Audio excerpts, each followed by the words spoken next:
9th chapter. Glory to you, O Lord. I invite you to be seated for the reading of this gospel. As Jesus walked along, he saw a man blind from birth. His disciples asked him, "Rabbi, who sinned, this man or his parents, that he was born blind?" Jesus answered, "Neither this man nor his parents sinned. He was born blind so that God's works might be revealed in him. We must work the works of him who sent me while it is day.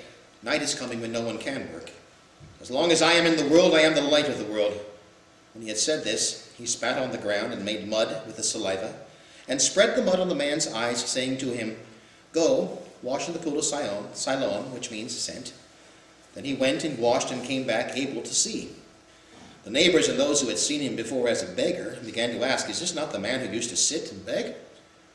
Some were saying, "It is he." Others were saying, "No, but it is someone like him." He kept saying, "I am the man," but they kept asking him, "How then are your eyes opened?" He answered, "The man called Jesus made mud, spread it on my eyes, and said to me, 'Go to Siloam and wash.' Then I went and washed and received my sight." They said to him, "Where is he?" He said, "I do not know." They brought to the Pharisees the man who had formerly been blind. Now it was a Sabbath day when Jesus made the mud and opened his eyes. Then the Pharisees also began to ask him how he had received his sight. He said to them, "He put mud on my eyes. Then I washed, and now I see." Some of the Pharisees said, "This man is not from God, for he does not observe the Sabbath." But others said, "How can a man who is a sinner perform such signs?" And they were divided. So they said again to the blind man, "What do you say about him? It was your eyes he opened." He said, "He is a prophet." The Jews did not believe that he had been blind and had received his sight until they called the parents of the man who had received his sight and asked them, "Is this your son, who you say was born blind? How then does he now see?" His parents answered, "We know that this is our son, and that he was born blind, but we do not know how it is that he sees, nor do we know who opened his eyes. Ask him. He is of age, he can speak for himself." His parents said this because they were afraid of the Jews. For the Jews had already agreed that anyone who confessed Jesus to be the Messiah would be put out of the synagogue. Therefore his parents said, "He is of age, ask him." So for the second time they called the man who had been blind, and they said to him, "Give glory to God. We know this man is a sinner." He answered, "I do not know whether he is a sinner. One thing I do know, that though I was blind, now I see." They said to him, "What did he do to you? How did he open your eyes?" He answered them, "I've told you already, and you would not listen. Why do you want to hear it again? Do you also want to become his disciples?" Then they reviled him, saying, "You are his disciple, but we are disciples of Moses. We know that God has spoken to Moses, but as for this man, we do not know where he comes from." The man answered, "Here is an astonishing thing. You do not know where he comes from, and yet he opened my eyes. We know that God does not listen to sinners, but he does listen to one who worships him and obeys his will. Never since the world began has it been heard that anyone opened the eyes of a person born blind. If this man were not from God, he could do nothing." They answered him, "You were born entirely in sins, and are you trying to teach us?" And they drove him out. Well, Jesus heard that they had driven him out, and when he found him, he said, "Do you believe in the Son of Man?" He answered, "And who is he, sir? Tell me, so that I may believe in him." Jesus said to him, "You have seen him, and the one speaking with you is he." He said, "Lord, I believe." And he worshipped him. Jesus said, "I came into this world for judgment, so that those who do not see me may see, and those who do see may become blind." Some of the Pharisees near him heard this and said to him, "Surely we are not blind, are we?" Jesus said to them, "If you were blind, you would not have sin. But now that you say we see, your sin remains." The Gospel of the Lord. Praise to you, O Christ. First surprise of the day. Is that my bulletin is wrong.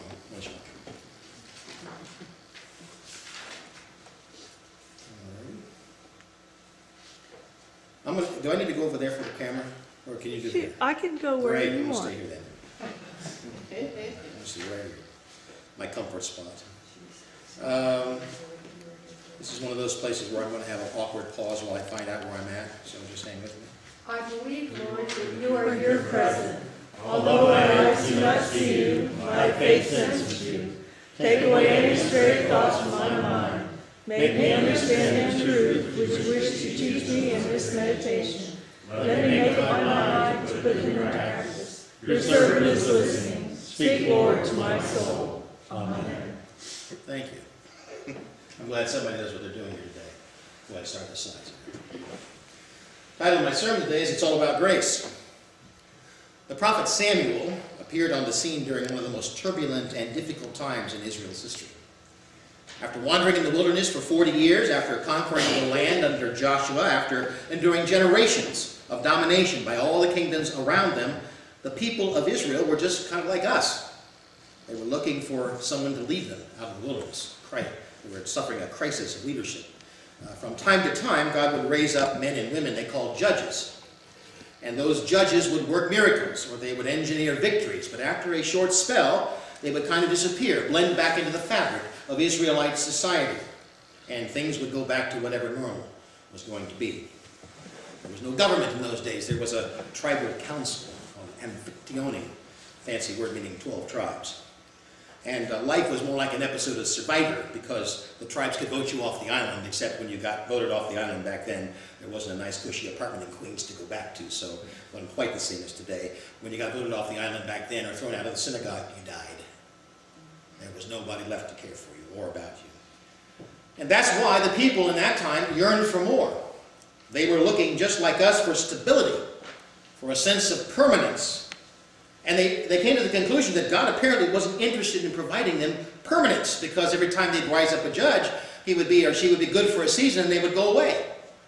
They wanted to know that whoever was going to be sitting on the chair in charge of things would be there tomorrow as well, just as competent, just as able to kind of lead them forward. And so they looked around them and they went to Samuel, who was the last of those judges that God had raised up, and they asked God if it'd be okay with him if they got themselves one of those kings that everyone around them seemed so enamored by, because all those kingdoms around them had kings. And when God heard of this, he was disappointed. But being a loving, if not indulgent parent, he gave Samuel the go-ahead, anoint a king, if that's what they really wanted. And again, like us, having no clue what they really wanted, they all said, sure.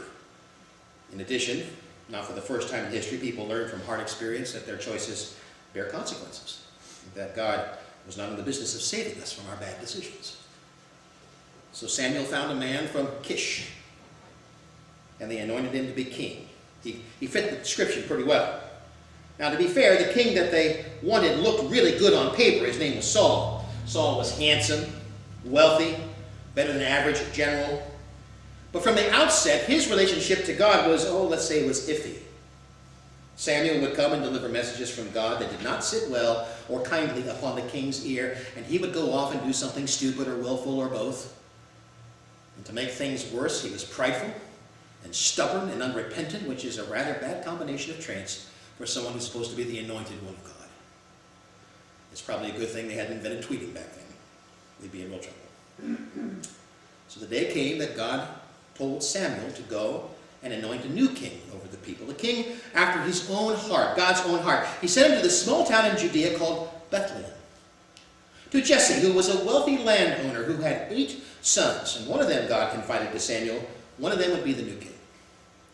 And God prepared Samuel for this task in the process of talking with him. He said, don't be fooled by the appearances. I don't see as a man sees. Man looks at the outward appearance. I see the heart. And that's where our story from 1 Samuel begins today, in Bethlehem of Judea, where the leading citizens have all gathered for the big reveal.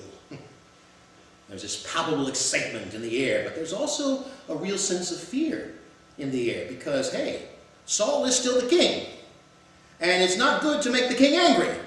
If Saul finds out that the prophet, his prophet, has gone to Bethlehem to anoint a replacement for him, well, that would not be a good thing. Jesse presents his sons to Samuel, and each one of them seems to possess qualities worthy of a king. This is a good-looking group of kids. They were grown men of stature and wealth and power and good looks, and for Samuel the question was not whether these boys should be king, but which of them should be king. And the first one is the eldest, Eliab. He's tall, he's handsome.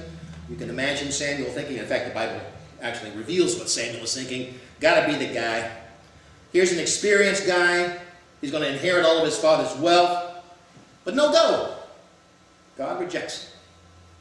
Next comes Abinadab, a stunning specimen of manhood, surely worthy of kingship, but God doesn't choose Abinadab either.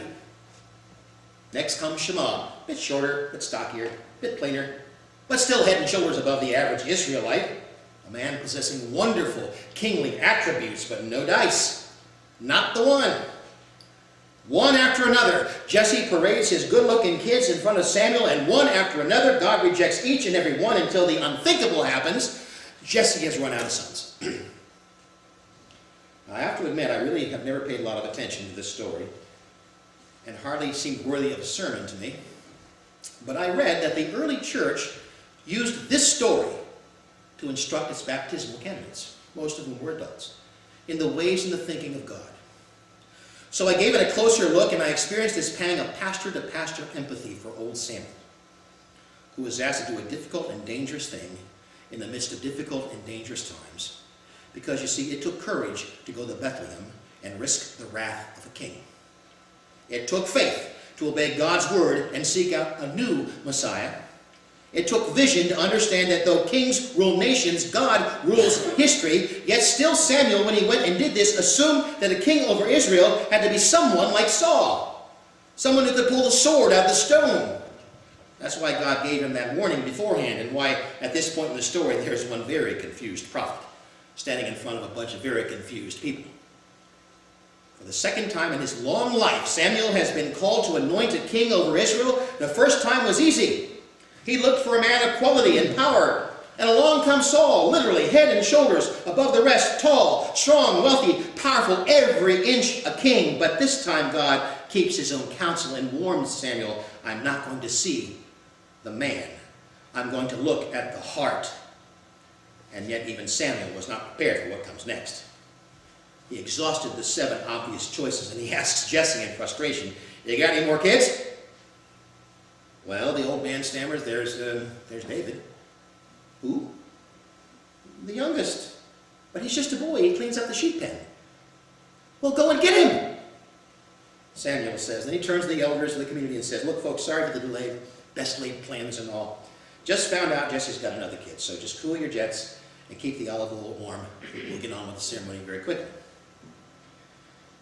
It's hard not to blame Jesse for not thinking about David. He was just a child in the fields doing a child's work, cleaning up after the sheep, work that nobody else wants to do. You've got a youngest kid in your house? That's why they're always so angry. They're always having to clean up after everybody else. Somebody has to hold down the fort while all the big boys are off solving the world's problems. That was David. Being the youngest was the most unenviable role in the family, because no one in their wildest dreams, not even Samuel, would have ever considered David to be king material. No one, that is, except for God. Now imagine this scene, Samuel cooling his heels with all the elders of Bethlehem, waiting for a shepherd to come to Bethlehem from the fields where he's out keeping watch over his flocks by night, waiting for a Messiah to appear, waiting for good news of great joy for all the people. Wait a minute. I think we've heard this story, haven't we? In fact, I think we heard it on Christmas Day. David comes, displaying not one sign of kingly grace or potential. He comes filthy, smelly, uncultured, poor. He's not yet the armor-bearer of King Saul. He's not yet the slayer of the giant Goliath. He's not yet the writer of that beautiful 23rd Psalm that we just said. He's not yet the builder of an empire. He is just a kid, the 8th son of Jesse, the least important one, with no hint of greatness in him except what God sees in his heart. And that's why this story was so important for those early baptismal candidates, most of whom came to the church from the lowest rungs of society. The poor, the disadvantaged, the disempowered, who literally put their lives at risk to be baptized under the sign of the cross.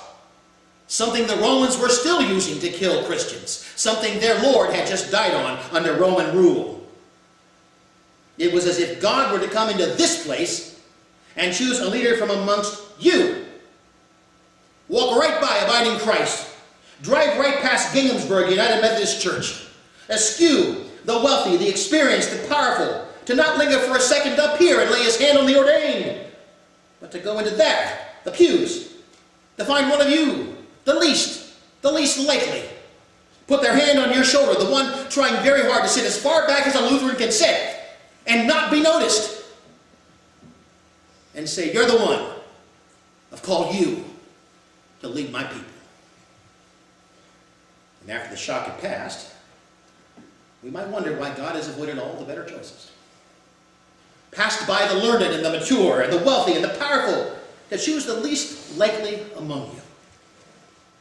And in that wondering, we might gain some insight into what the prophet Isaiah meant when he wrote, "My ways are not your ways, says the Lord. My thoughts are not your thoughts. As high as the heavens are above the earth, so are my ways above your ways and my thoughts above your thoughts, says the Lord." A friend of mine in abiding Christ, Hugh Trimble, got me hooked on this show, the Hugh Green Show, or the Red Green Show, excuse me. His name's Hugh Trimble. The Red Green Show on PBS all years back. And one of the regular features in that show that used to just tickle me was a skit called The Experts. That's the skit you're looking at there right now. That's Harold, his nephew, Red Green's nephew. He would introduce a couple of experts with this phrase. And now, that section of the show where we explore the three little words men find it impossible to say, "I don't know." I think Martin Luther would have loved the Red Green Show.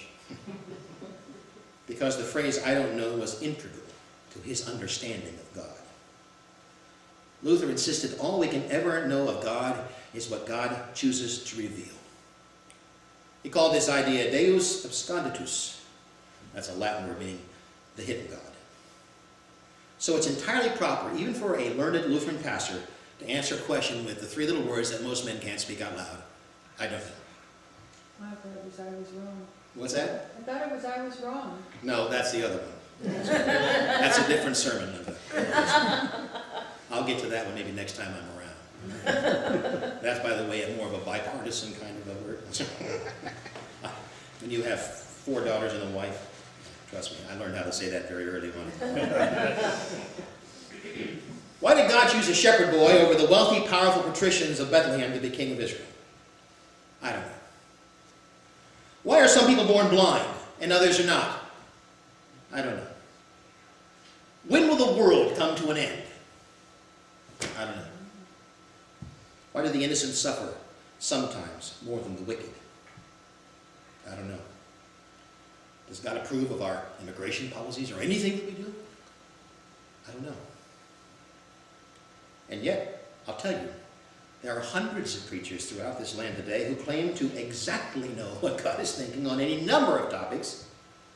Are they full of crap? I don't know. I suspect Luther would say yes, but I don't know. You see, Luther believed the church was at its best when it left room for grace and said, "I don't know a lot." When we are baptized, we are called. We are united with Christ in a way that gives us certainty not of knowledge, but of God's grace, Christ's presence, God's power, the Spirit's leading in our lives. Baptism does not make us experts. Baptism makes us God's children. It doesn't make us superior. It makes us part of God's family. Baptism defies logic, like today's story, which is about God defying logic, about the choosing of a young shepherd boy to be the Messiah, the king over Israel. This today is a story about grace. And you consider all those Bible stories, all those Bible heroes that should have never been chosen, ever. Like Abraham, a man without children, chosen by God to be what? The father of the nations. Why? Grace. Or Moses, a murderer who couldn't preach or teach or lead, but chosen by God to deliver Israel from slavery in Egypt. Why? Grace. Or David, the shepherd boy, who grew up to commit adultery and murder, chosen by God to be king and more, chosen to be the great-great-great-great-great-great-great-grandfather of another Messiah child born in that same small town of Bethlehem. Why? Grace. Paul, who persecuted the church, who killed Christians for a living, yet was chosen by God to be an apostle to the Gentiles. Paul, who wrote to the church at Corinth, "Consider your own calling. Not many of you were wise according to the world's standards. Not many were mighty. Not many were noble. Yet God chose you." Why? Grace. So consider yourselves this morning. Consider the last time you felt called and you hesitated because you felt unqualified or poor or old or young or too unimportant This story is for you. This story is about you. God ignores all of those values. God sees your heart. God calls you to be his person, his people, in this time and in this place. Why? Grace. I know this. You are the baptized. And it's not about merit. It's not about knowledge. It's about grace. To God be the glory. Amen. We'll give you